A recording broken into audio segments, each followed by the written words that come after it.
and paying my respects to their elders past and present. So on behalf of Australian vegans and Kathy Devine, who created this concept, we'd like to thank the Vegan Festival Adelaide and organiser Leah McBride for giving us this space to host this mini workshop, which is a series of conferences that's being conceived and organised by Kathy. So we're really delighted to have the Adelaide one here as part of the Vegan Festival. So I'm your MC for today. My name is Katrina Fox. I'm a journalist and PR consultant. I'm the author of Vegan Ventures, Start and Grow an Ethical Business, which is the first and only book of its kind on how to start and grow a business of any kind and run it on vegan principles. I've written for a whole range of media and publications, and I work with vegan entrepreneurs to help them to raise their profile, particularly in the media. And I also moderate panels, which I love doing, and I'm particularly excited to be joined by some wonderful women here today at the Plant-Powered Women's Leadership Conference. So I'm going to tell you a little bit about it. As I say, it was conceived by Kathy Devine, and Kathy's lovely. She's at the back. She is here today. She is a vegan publishing powerhouse. She's the author of Plant-Powered Men, Plant-Powered Women, Vegans Are Cool. She's the publisher of the Australian Vegans Journal. She's got another book, I think, called Forever 21, which is her first one. So she's a wonderful person. She's a good friend of mine, and she's very much about lifting women up, and so she created this conference. And it's not about being anti-men. So although it's the Plant-Powered Women's Conference, it's simply about providing a space for vegan women to share their stories, to share their skills, and to help and encourage each other to become leaders in our communities, in whatever way that looks, and in whatever way leadership looks. And I think we can maybe get into a little discussion about that, because sometimes there's a little bit of connotations about what is leadership, and traditional leadership, I think, is quite different from ethical leadership, and women may, and I don't want to do any gender stereotyping here, but in some instances, you know, women may lead in different ways. So we're going to talk perhaps a little bit about that. So the first conference, the first Plant-Powered Women's Leadership Conference, kicked off in Sydney earlier this year in April. I was one of the keynote speakers, along with 20 other vegan women and it was so beautiful. It was a wonderful space. The energy was amazing. Everybody came from all different walks of life. Some people were experienced speakers, others they'd never got up in front of an audience and spoke before, and it was a really supportive environment, and it was wonderful. There were 170 attendees. It was a full-day conference, and it really was amazing. And the idea for the conference was actually born out of Kathy's book that I mentioned earlier, called Plant-Powered Women, which is a series of interviews by female vegan leaders, and some of those people in the book spoke at the events as well, and that book was an Amazon #1 bestseller. Now I'm going to read out the philosophy as described by Kathy for the conference series. And Kathy says, "It's time for the feminine to guide humanity towards a more compassionate, ethical future. Join us in transforming this world into one of peace, kindness and justice for all beings. Together we are a mighty, unstoppable force for good." Now this philosophy, because as if Kathy isn't busy enough, this philosophy forms the basis for Kathy's new book. She's got an upcoming book where, and this is such a cool concept, I love this, she's aiming to get a quote from a vegan woman in every single country in the world. So it's going to be an amazing book, and it's called When the Feminine Guides the World, Powerful Leadership Quotes from Peace-Loving Souls Worldwide. And this book aims to embody an energy of peace and to provide examples of powerful leadership with the aim of inspiring vegan women to take up leadership positions in their communities. Now today's speakers are but a very small sample of the wide-ranging talent that exists globally in the vegan feminine population. So again, really delighted to have you all here today, including the men and non-binary people, however you identify. Everybody is welcome here, so really lovely to have you, which is fantastic. Now, if anyone wants to follow the journey, both of this conference and Kathy's project, her book, the best way to do that is to follow Kathy on Instagram. Her Instagram is @KathyDevine. So that's really simple, just Kathy's name with a K, @KathyDevine on Instagram. Have we got that up there? Oh, we have, marvellous, fantastic. Love it when technology works. Also, we've got some hashtags for the conference, so if you want to post on social media, the hashtags, we've got two. Hashtag PPW Conference and hashtag Vegan Women. So pretty easy, and again, they should be up on the screen. Wonderful, fantastic. And also you're very, very welcome to take photos during the event. You can take video, you can do Facebook Live, you can do whatever you want. One thing I love about Kathy, she's a beautiful, spirited vegan activist. She's incredibly generous. She'll do anything for anybody. You know, she really does love to lift other people up. So there's no issues around copyright this, can we do that, can we whatever. You can do what you want. We just want to share this amazing event. So yeah, feel free to do that, which was wonderful. So the format for today's workshop is a 90-minute workshop. What we're going to begin with, we're going to have 4 speakers who we've got here. They're each going to speak for a maximum of 15 minutes. And then we're going to be joined by Carly Taylor, who's here for a Q&A. So I'll maybe kick off with a couple of questions, and then we're going to throw it out to you so you can ask. So we'll turn it into more of an interactive discussion. Okay, so I'm just going to briefly say who all our panellists are, and then I'm going to introduce each one before they do their 15-minute talk. So we've got the lovely Linda Stoner, we've got Apurva Madan, Amy Weir, and at the end Louise Berthe. So we're going to kick off. Our first speaker is Apurva Madan. Apurva is an animal advocate of 9 years, and she's a practicing clinical psychologist. During her Masters in Clinical Psychology, she studied activism, trauma and compassion fatigue. She now does public speaking for animal rights, street outreach and writing, with an aim to help the animal activist community in building their resilience, self-care, knowledge base and effectiveness. Apurva is the author of Animal and Mind, an online blog exploring veganism and animal rights philosophy through the framework of psychology and veganism. Apurva has researched for Aussie Farms in regards to the Dominion documentary, and she's the editor for Bear Witness Australia, Memoirs of an Investigator. She's also a coordinator with Animal Rights South Australia, a grassroots activism team that engages in vegan education, street outreach and advocacy of local animal rights campaigns here in Adelaide. Could you please give a warm welcome to Apurva Madan.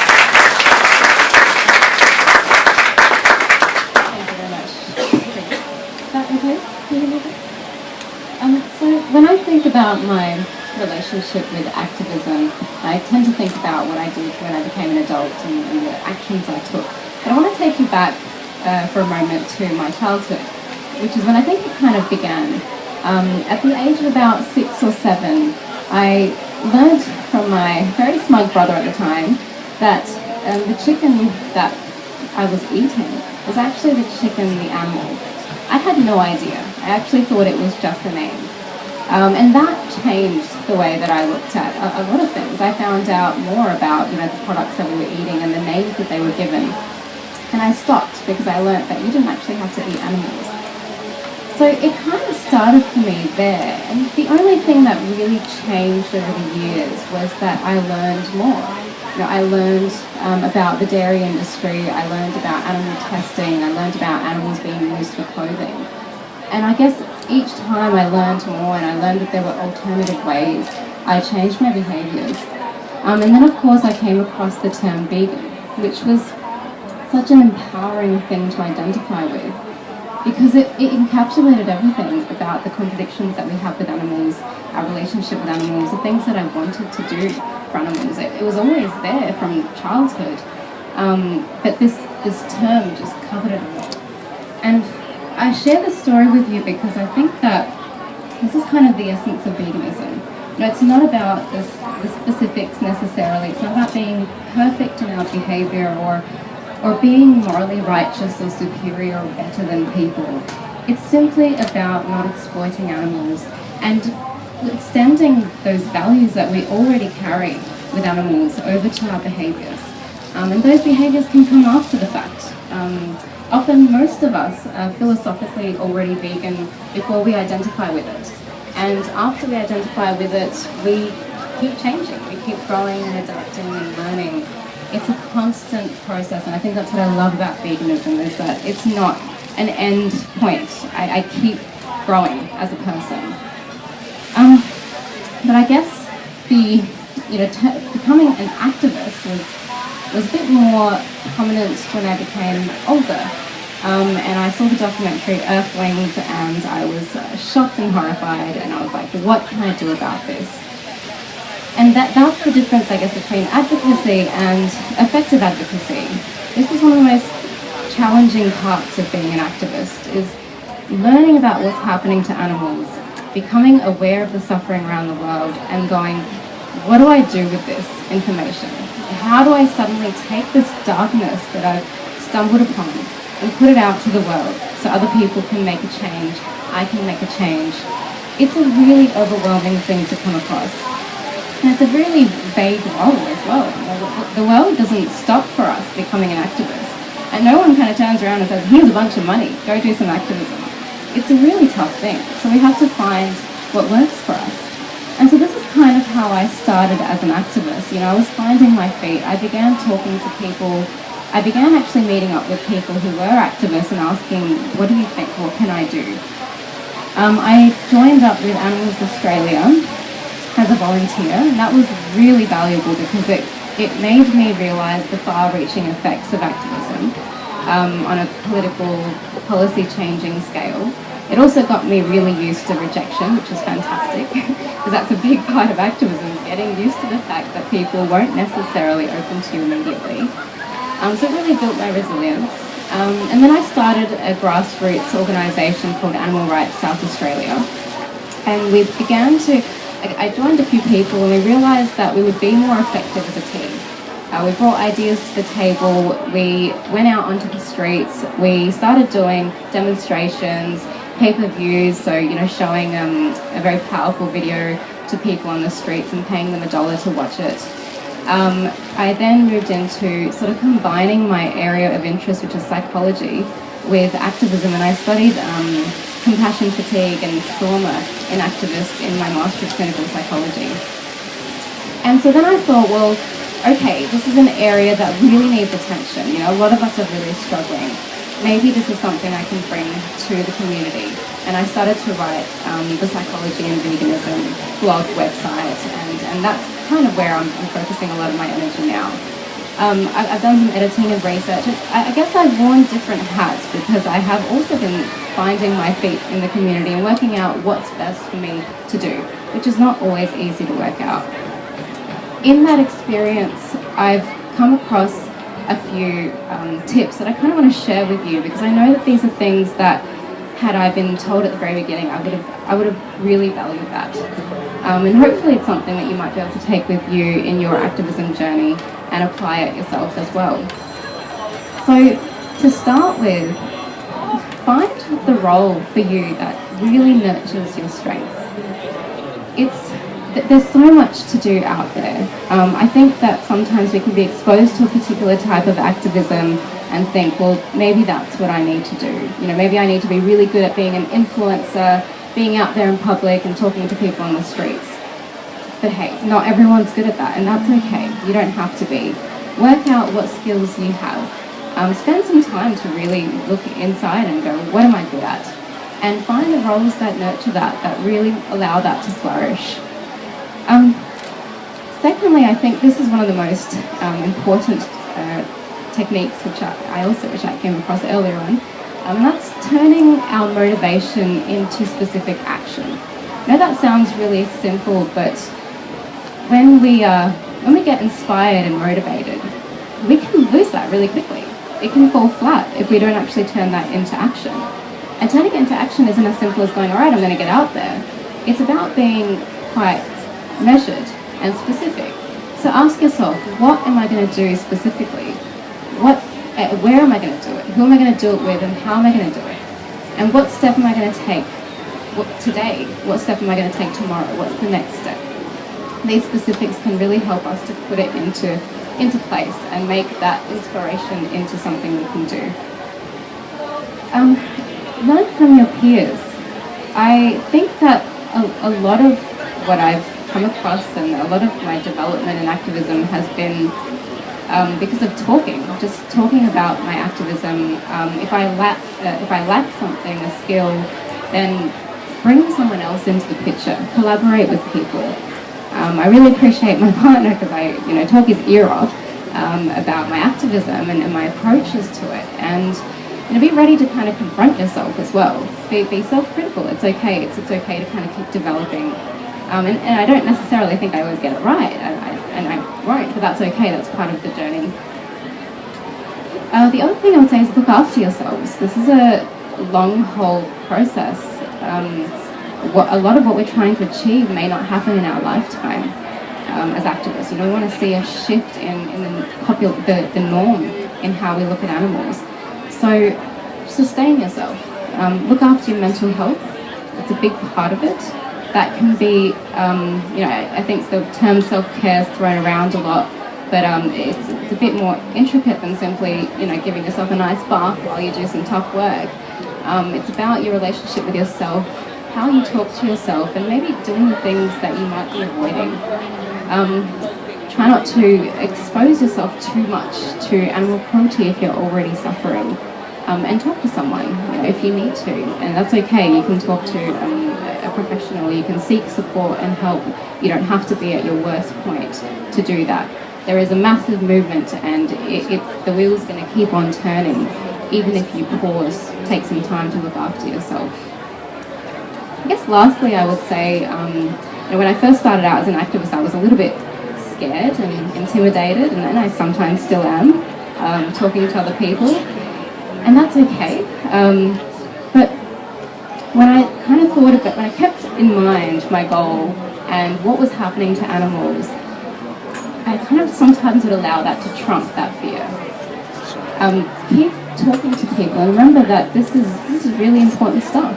This isn't petty. This isn't small. This is a very important area of knowledge. And if you are fortunate enough to have made connections that others haven't, and be that person to help others make connections too.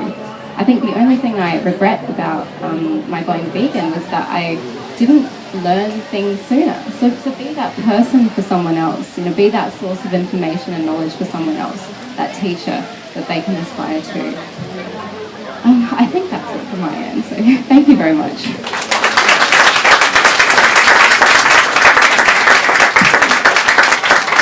Fantastic. I could relate to quite a lot of what you were saying about, first of all, the chicken. Mine was a cow, and then the chicken, making those connections that I think probably some of us can relate to.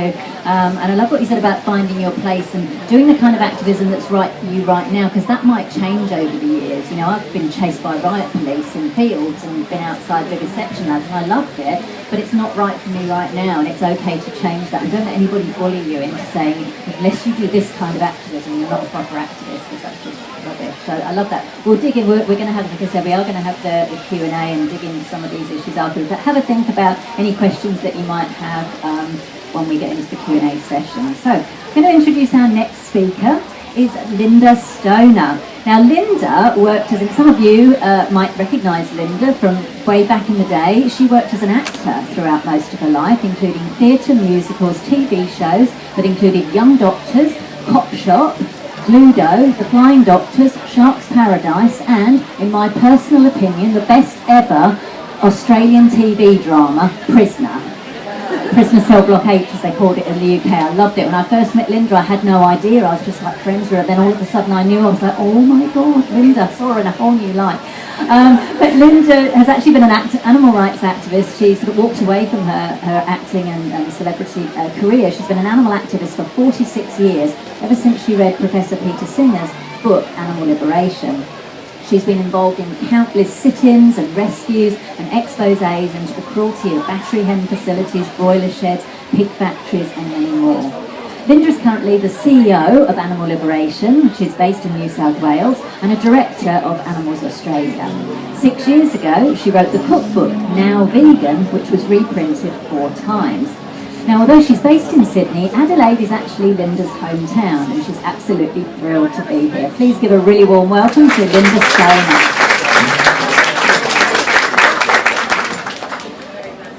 I can see some lovely people who were here at breakfast, so if I repeat myself, I do beg your pardon. And Katrina knows me better than I know myself. Yeah, she's right. I was about to start a show in Melbourne called Cop Shop, and I'd seen half-seal pups being slaughtered on my mum and dad's TV, and while I'd seen a lot of horrible things in my life and, reacted to them in the moment, something about the half-seal pups just haunted me. I couldn't get it out of my head. So I went back to Melbourne and I did all this research and found out that there were alternatives to, you know, why seals were being clubbed and skinned alive and whales, and it just became an obsession. And so I started working at the Wilderness Society as a volunteer on weekends, and somebody in there said, oh, this book's just come out called Animal Liberation by Professor Peter Singer. And so I bought it, then I was in a cab on the way home, first 3 chapters, and that was it. That was my epiphany. It was like someone had dropped something enormous on my head and heart. And so I went home to my little cottage and chucked out all my leather and cosmetics that we tested on animals, and obviously I never ate anyone who swam or flew or walked again. And back in those days, it was odd to be a vegetarian. It was just, people used to think that there was something wrong with me. And I used to have stand-up fights. I realise now in hindsight that I probably alienated more people than I converted back in those days, because I really was a table-thumping vegetarian. And I just didn't get that if I told people about this stuff, why didn't they get it? Otherwise, lovely people with big hearts and social consciences. And it just was inexplicable to me that they would go on participating in this terrible cruelty. So I was floundering in Melbourne. I felt really alienated. And then I met people like Paddy Mark and Glenn Asugis, who's the CEO of Animals Australia, and some really wonderful people. It was a small core group, and last weekend I was at the Animals Australia AGM, and it was wonderful because all the oldies were there, and I was just like, oh my God, we're still going, we're still alive.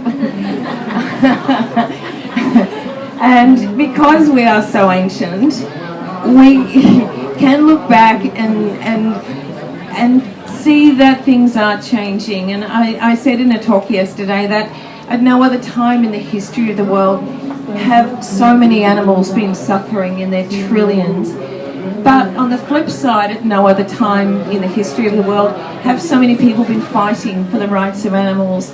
And I've seen, you know, the amount of vegan restaurants. I mean, vegan wasn't a word back then. It really wasn't. And so I've seen the massive increase in veganism and restaurants. And, you know, back in those days, you got a soggy lettuce leaf and a tomato on a plate, you know, if you said you were a vegetarian. Now it's just, the world is, I won't finish that sentence. The world is our tofu. And when people ask me, you know, but what do you eat? It's just like, oh, I have no words, because I've got too many words, because we have everything at our fingertips. We've got cheese, we've got cream, we've got everything. We've got belts, wallets. There's nothing that a vegan cannot have. And the other thing that, you know, I try to express, if not participating in the chain of cruelty, if that's not going to get to people, then talking about the damage to the planet, like if you've got children, if you intend to have children, if you've got kids next door that you give a vague damn about, then how can you continue to consume dairy and meat, knowing the devastation those things are wreaking on our planet? I just find that just impossible to understand. And then, of course, there's the health benefits. So it's like a trifecta. I mean, there's nothing wrong about being vegan. So I've also seen the change in society, back from, you know, people saying you're a little bit mad, you're a little bit weird, you're really, really odd, to it's mainstream now. You know, Adelaide's like the mecca for vegans. It's thrilling to come home and see supermarkets and restaurants and all the rest of it here. So when people feel defeated, and we often do, or overwhelmed, or feel like nothing's ever going to change, it is changing. Philip Wallen said earlier on today that you've still got to keep your eye on the ball, and yes, that's true, but I think we also have to take time to recognise the good things that are happening, to dwell on those, because we're all faced with so many ghastly things. It's easy to get overwhelmed, and then you can't function anymore, you can't help animals, you can't help anybody. So it's really important to look at the things that are happening in this world, the good things. And I look forward to Q&A after. Thank you very much. people who have been working for decades, because I know sometimes there's this sort of perception that millennials invented veganism, and obviously the young people, that they're doing amazing things, and it's fantastic because I think you've really helped to make it mainstream, but I think it's also important that that's happened as a result of years and years of hard work by amazing activists, and particularly amazing female activists. So lovely to share your story, Linda, and we'll get into a bit more of that when we get into Q&A. So our next speaker is Amy Weir. Amy went vegetarian at the age of 12, largely due to living near Port Adelaide and seeing all the animal trucks heading to the port. She went to her first protest at the age of 15, and she went vegan around 18. She's now 31 and works full-time in a policy and governance role, and has studied, worked, volunteered and travelled overseas to many different countries.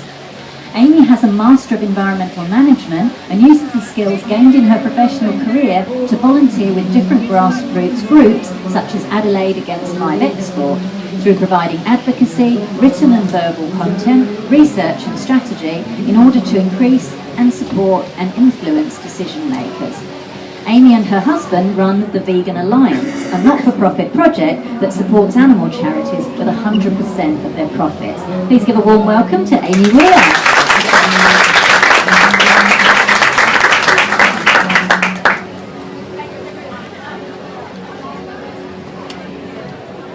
Yeah. Oh, there we go. Thank you, and again, thanks for inviting me. I'm, so grateful to sit up here amongst these amazing ladies, and I'm so glad I didn't go first. I'm nowhere near as prepared as any of you, and I might do things a bit different. I might start from this week and then go back to the beginning of my life. So I just got back from Bali on Friday night with my husband, where we volunteer for an organisation called Villa Kitty. We've been there for about a year and a half now, and we support them through our label, the Vegan Alliance, so we are donating 100% of proceeds to them, and also trying to establish them as a charity at the moment in Australia. So that's what I've been working on recently while we're having a break from live export, which has been wonderful. But live export is said to start again from the 1st of November out of Port Adelaide. So if any of you have been to the protests recently, thank you very much, and we'll be needing you again very soon. We thought we had them, but not quite yet. So yes, as you said, I do a lot of advocacy work and working with policymakers through live export. This is something that happened organically and naturally, largely because of where I live. So I live next to Port Adelaide, and that's always been, I guess, my turning point for vegetarianism and then veganism, and something that's just been really close to me for my whole life. So a lady called Amanda Allen established Adelaide Against Live Export about 5 years ago now. It was a one-lady show. She did it all by herself, monitoring the ships before and after work, until myself, my husband and Andrew came on board. So now we're a really solid team that works tirelessly down at Port Adelaide, unfortunately, through all the months, summer and winter. And more recently my role's been, spokesperson, so because it's been in the media so much, I've been on the news constantly, which is something I'm not comfortable with at all. I dislike it. I don't like my name being out there, and that's one of the main points I wanted to raise today, is that a lot of what I do anonymously, and I do that because I don't have any personal social media. I'm just not interested in having my name, my face, or credit, I guess, out there, because I think it takes away from the movement in a big way. I think we need to stop thinking that we need social media and we need YouTube and our name and stuff out there to make a difference, because there are people who are doing so much, and they do it anonymously, and they do it for not for credit and not for money. So that's the perspective myself and my husband come from, and that's how I've always been and how I always will be. And I hope I can help inspire and empower other women to know that they can be like that as well and be just as effective. So yeah, I guess, my main mantra and my main guiding principle for the work that I do. So, as you said, I do written content, verbal content, and investigative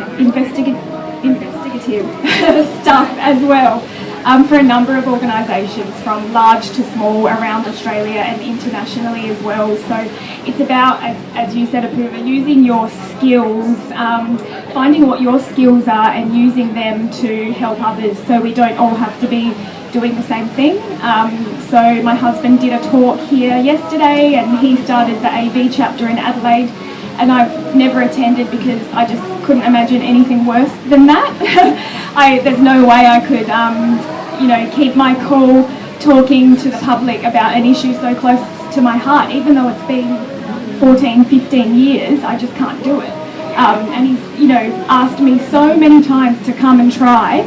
And then I did go once, and he said to me, never come back again, because I just got so angry because of course a farmer showed up. So yeah, that anger is something that I haven't been able to get rid of since I was, a child. So I think that's okay though. I think that's something that helps me stay motivated and driven and stay on task, is just the fact that, there's a constant emergency for animals.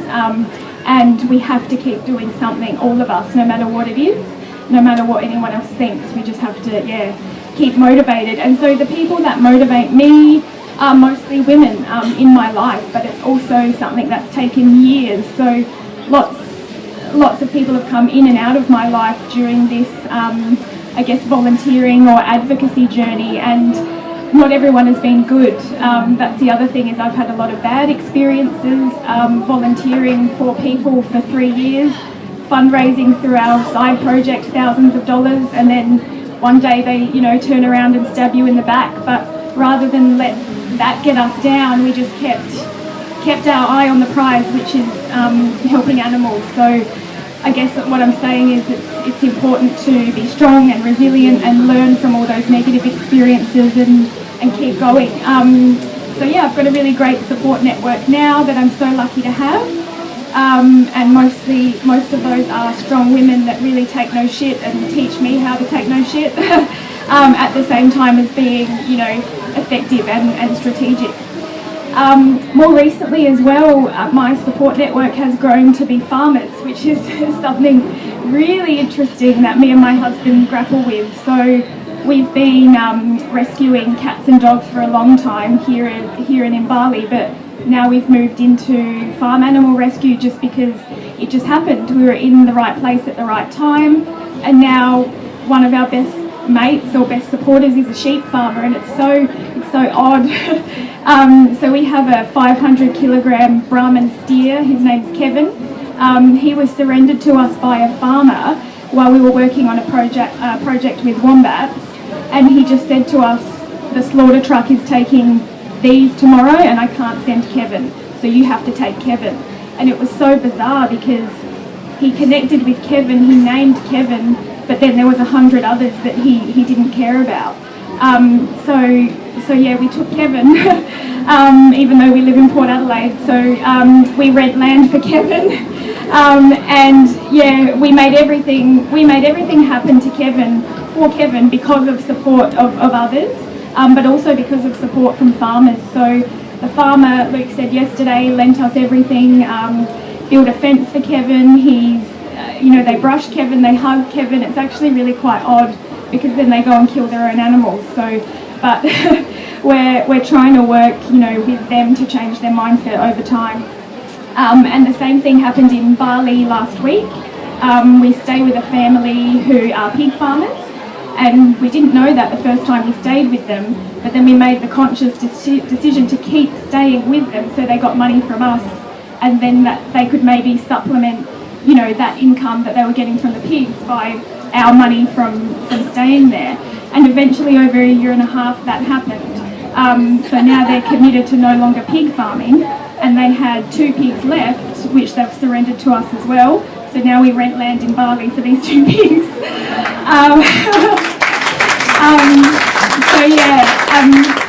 Each time we have a miniature pony as well. So yeah, each time this happens, we say no more animals. You know, this is ridiculous. We now have 3 properties, but this is just what happens. You know, we're in the right place at the right time, and people come together, and you know, this all happens for a reason, I guess. I don't really believe in that kind of thing, but it just happens, and it's hard work, and you know, there's people in this room that are so supportive to us. So yeah, I didn't tell you back to like where I started. I didn't get that far, but it's already been too long. So yeah. Oh, okay. What else? Yeah. So just, I guess I didn't find my feet until about 5 years ago, and that's when I met my husband as well. And we're a strong team, but we're also complementary because we disagree, and I think that's really important. My professional job is to be critical. I do contract management and policy and governance, and my job is to tell people they're not doing things right, and here's how they can do it better. And I think that's something that's so important in this movement, and I hope people will do that to me as well, which my husband definitely does. You know, he tells me, no, that's a stupid idea, you know, that's ridiculous, no, we can't make that happen. Not in those words, but sometimes. And my friends do that too, and I expect that from them, and you know, that I can do that as well. So that kind of 360-degree feedback and criticism, I think, is so important, and we need to take ego out of this movement entirely so that can happen and we can be effective for animals.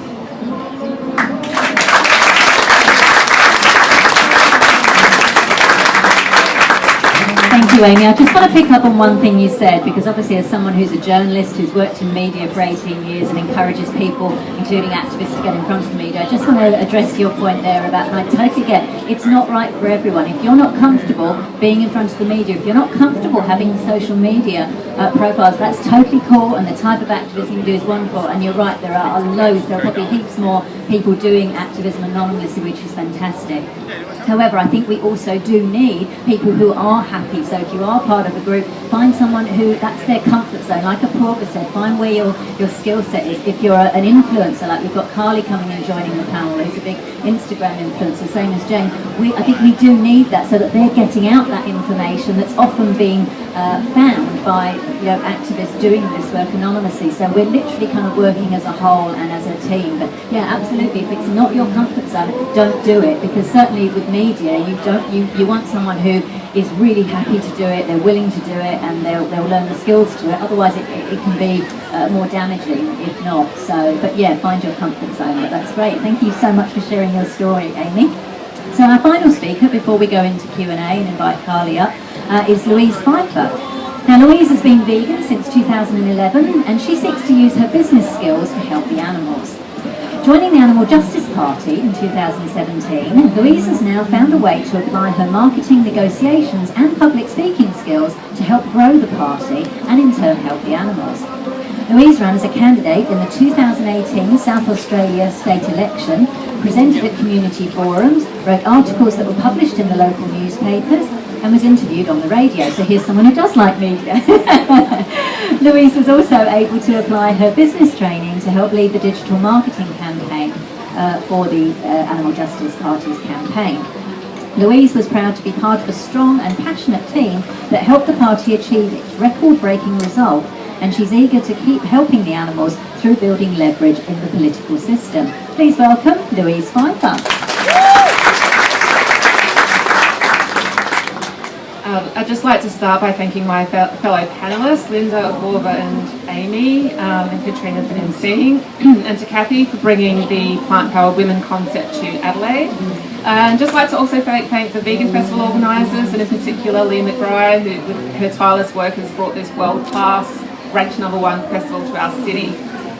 So what I'm going to talk to you about today is my journey after embarking on an ethical life, the concept of effective altruism and doing the most good, and why I think politics is the next frontier for the animal rights movement, and have chosen politics as my way of contributing to the most important social justice movement of our time. My journey began in 1995 when I studied ethics at the University of Adelaide as part of my Bachelor of Arts. I actually majored in psychology and minored in philosophy. Peter Singer's book, Practical Ethics, was the main text for the course, and Animal Liberation, his seminal book, is still relevant today, and it was on the reading list. On reading Animal Liberation, I had one of those aha moments, as a lot of us have had, on learning on how much the animals suffer, and I realised that all along I thought it was wrong, like most of us did, but now I knew why. It's because they suffer. I became vegetarian and stopped eating meat, stopping short of veganism due to societal pressure, promising myself that I would one day become vegan. I learned about a range of other ethical issues, and a sense of social justice was instilled in me. I knew I wanted to make the world a better place, but I wasn't sure yet when or how. So for the next 15 years, I established a career in financial services, undertook postgraduate studies, including a master's degree in business administration, and made a lot of money. Becoming vegan was pushed further and further to the back of my mind. I worked hard and was on my way to the C-suite, developing strong marketing, negotiations, influencing and social skills along the way, when something happened. I met a lovely man named Phil, and we were thrilled to be expecting our first child in 2010. In early 2011, I was nursing my 6-month-old baby. The television was on in the background. The 7 p.m. project, as it was called at the time, had a special on bobby calves and how animal activists were lobbying for their rights not to be starved in the days leading up to their slaughter. The segment explained what bobby calves were, an unwanted product of the dairy industry, and that some 700,000 baby cows in this country each year were taken from their mothers and sent to slaughter, also that we could drink milk and eat cheese. Despite having learned this many years ago at university, I was horrified, and as a mother, I could now feel and empathise with these poor dairy cows. I had nightmares for days afterwards that someone took my baby from me, and despite searching, I couldn't find him. The only logical and compassionate thing to do was to become vegan. I dusted off my copy of Animal Liberation that had moved with me and been on my bookshelf for 15 years, reread what was there all along, and we became a vegan family.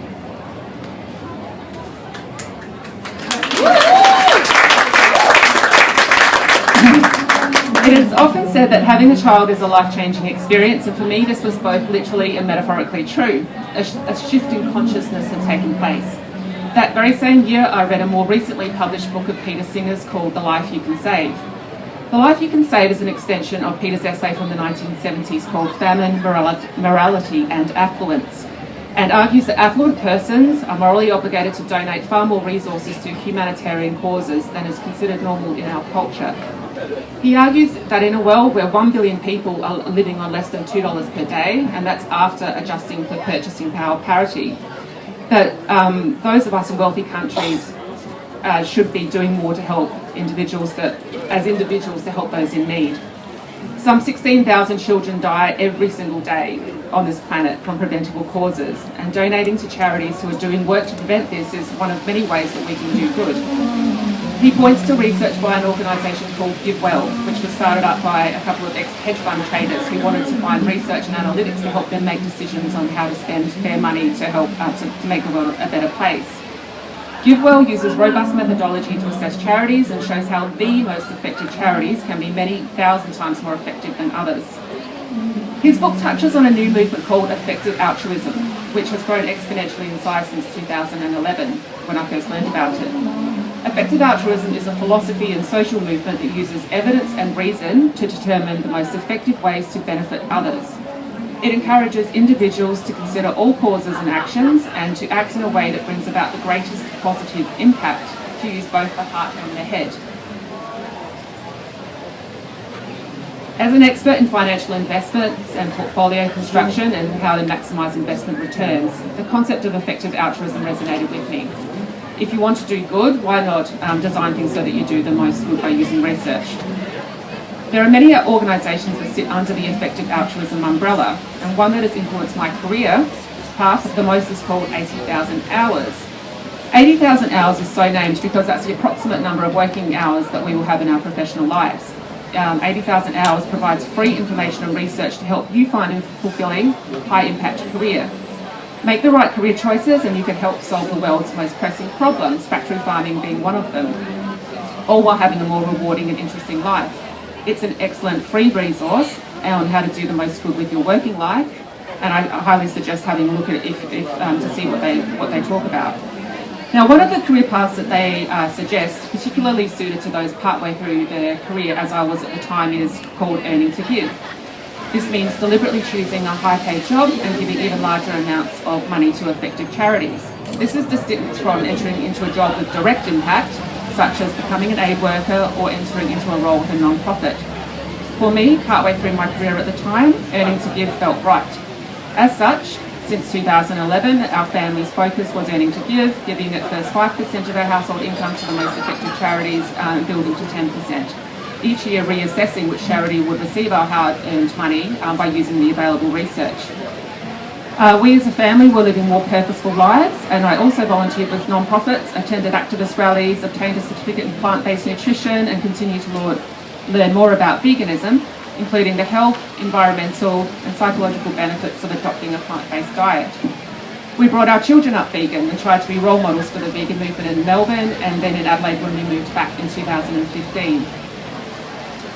I remember being excited in 2016 when the Chinese government announced a plan and policy to halve meat consumption, a very large population by 2030 for environmental and health reasons. But last year, my excitement turned to frustration. Our government was silent about the impacts animal agriculture has on our environment and on the planet that my two children were now living on.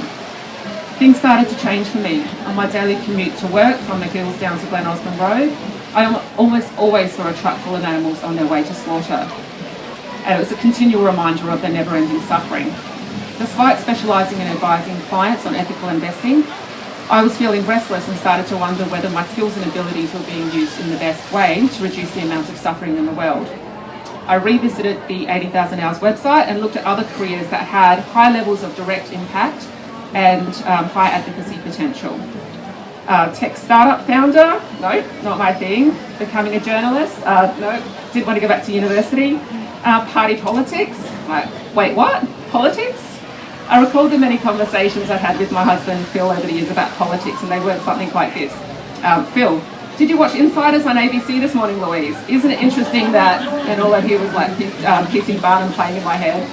Yeah, what? My view on politics as a conversation topic was one that was beyond apathy. I had zero interest in politics and found it utterly boring, beyond boring. But for some reason, I kept revisiting the party politics section at the 80,000 Hours website. It said, this could be a good fit for you if you have strong social skills, ability to toe the party line, be able to withstand press scrutiny. I ticked some of the boxes, but was really interested to learn more about why politics was rated the top career path for direct impact. My layperson interpretation of their very lengthy career review is that if you want to change the system, the very system that not only enables legal animal cruelty, but subsidises it, then you have to infiltrate the system. To influence government policy, decisions on legislation and how to spend large amounts of money, you need to be in the room when decisions get made. Let's talk about power for a moment. So street activism reaches everyday people one at a time, those with the individual power to change their own personal, consumer and voting behaviour. A complementary strategy is to target people who have a mandate to change the behaviour of many people at once, such as those in the many tiers of government, those who write the laws and regulations. So attempting to influence people in positions of power is called political lobbying, a strategy which a lot of organisations employ because of its high impact. However, powerful people, i.e. the politicians, are not often open to our message. They don't see the world as we do. Therefore, a strategy to guarantee that powerful people are open to our message is to become them ourselves. This means forming or joining a political party or group. Convinced, at this very vegan festival last year, I approached the two political parties who had stalls, the Greens Party and the Animal Justice Party. I asked about their respective policies and the three issues of utmost importance to me: the animals, the environment and humanitarian issues.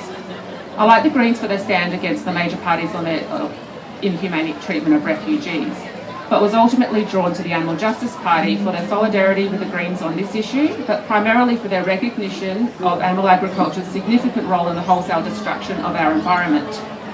I was also impressed with the Animal Justice Party due to the fact they have an explicit goal to take animals out of the food system. I joined the Animal Justice Party and over the last year throwing myself into politics, volunteering where I could, helping with marketing and strategy, going to meetings.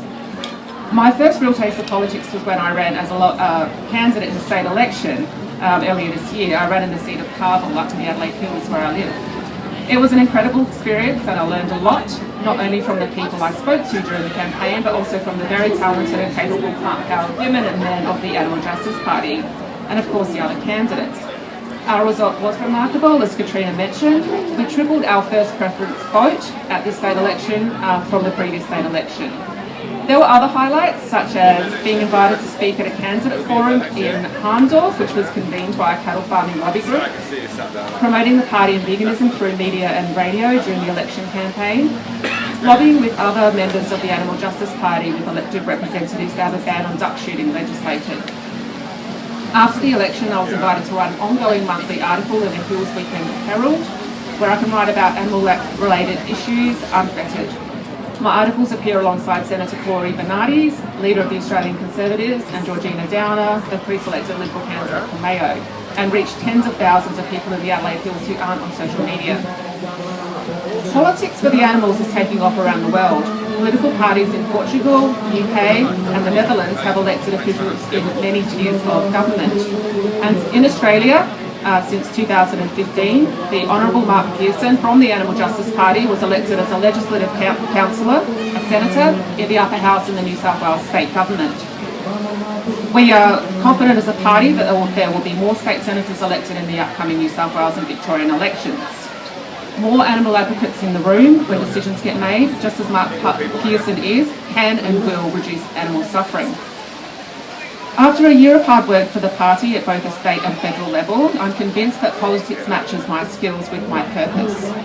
Today I am thrilled yet utterly humbled to announce to you that I've been pre-selected by the Animal Justice Party to be the state's lead candidate for the Senate at the upcoming federal election.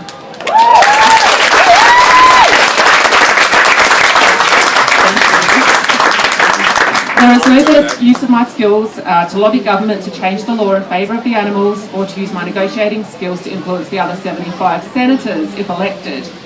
But to be elected, I will need all of you, your friends and their friends, to vote number one for me come federal election day. Yeah. My journey to politics has been one of applying ethics, rationality and passion, born from a desire to make the world a better place. To learn more about how you can solve the world's most pressing problems, to use your heart and your head, I encourage you to visit the 80,000 Hours website and the Centre for Effective Altruism websites. I can think of no better career path for me, and I no longer feel powerless to change things for the better. I'm excited for the future, for the pressure being placed on the system by so many hardworking people, and pledge to give the best parts of myself as service to the animals, to alleviate their suffering in the best ways I know how. To finish, to help the animals, to rail against the status quo, to break the system that enables their abuse. We need to collectively be methodical, organised, strategic. And I believe we each need to think carefully about what our special talents are, what our skills are, to find the best fit and keep building our current advocacy, activist and political efforts. The animals, our health as a species and our very planet depend on it. Thank you.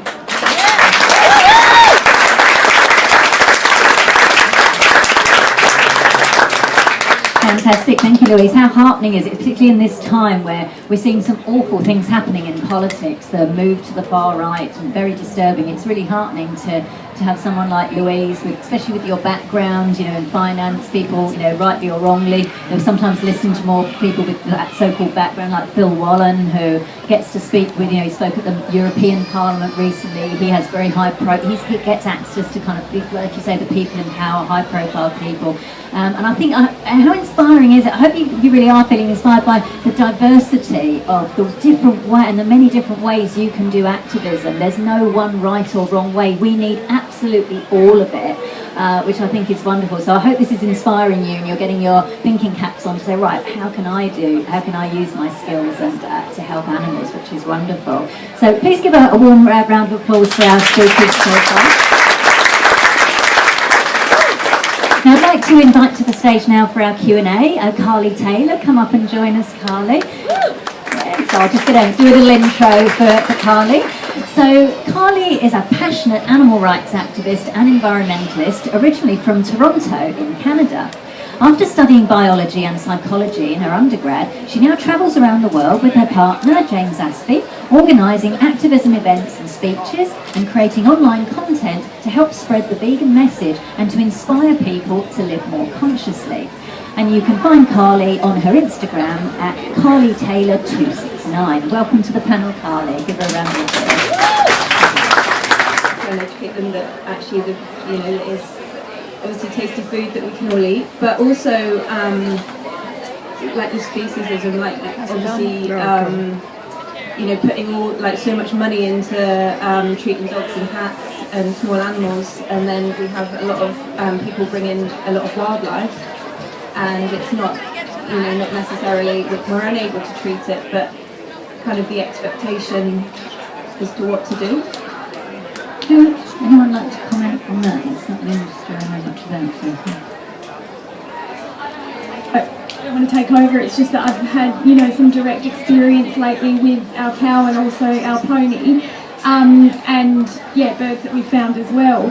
I'm lucky that I have a vegan equine vet.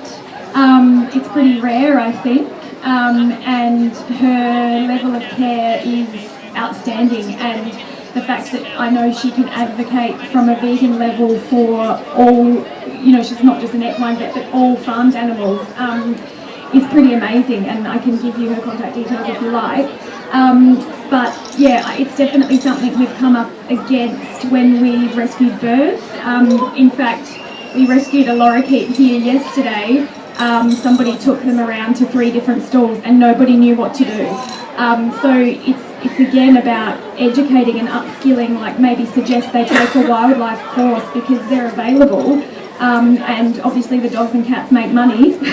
But I think it's important if they advertised that, if your clinic advertised that they're a vet that is sympathetic and available to help with that kind of thing, they'd get extra customers from that anyway. A lot to do with not many of the staff, I'm in a minority, and I really struggle to actually, when I speak to the other staff members, they just, we're saving some animals in the morning, we're putting all this money into, rescue and treating some animals, and then in the staff room in the afternoon, people are just, eating ham sandwiches or chicken salads and things like that, and it's just, really. Linda, did you want to say something?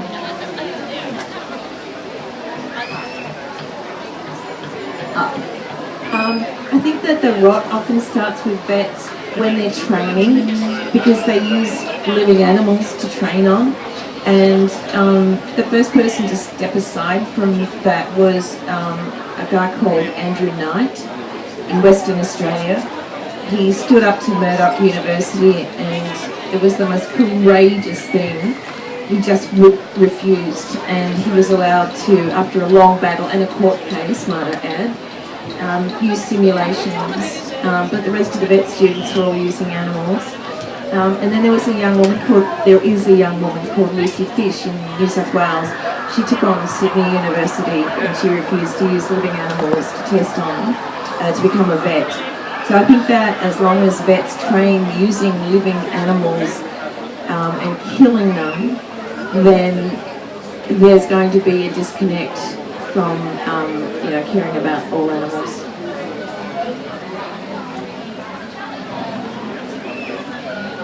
Just wanted to add to that.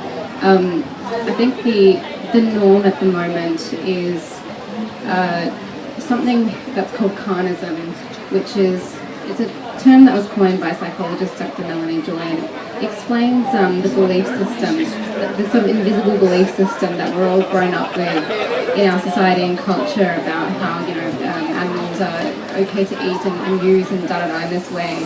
But that doesn't necessarily mean our relationship with animals directly changes. So you've still got a lot of people who love animals, and that's why they become vets, but still very much believe that there are animals that should be eaten and used. And I think it can be disillusioning for us because we make a very direct correlation. Like, okay, there's an animal here, how are you not making that connection? But they are just like everyone else. Everyone else who says, I'm an animal lover. A lot of people tell us that they're animal lovers. And I don't doubt them. I actually do believe them. I believe that you're an animal lover and you care about animals. But you are part of this belief system that you haven't quite yet understood. And I think that when we start to understand that psychology behind why we use animals, we have such a contradictory relationship with animals, that's going to change over time, and people are going to start making that connection.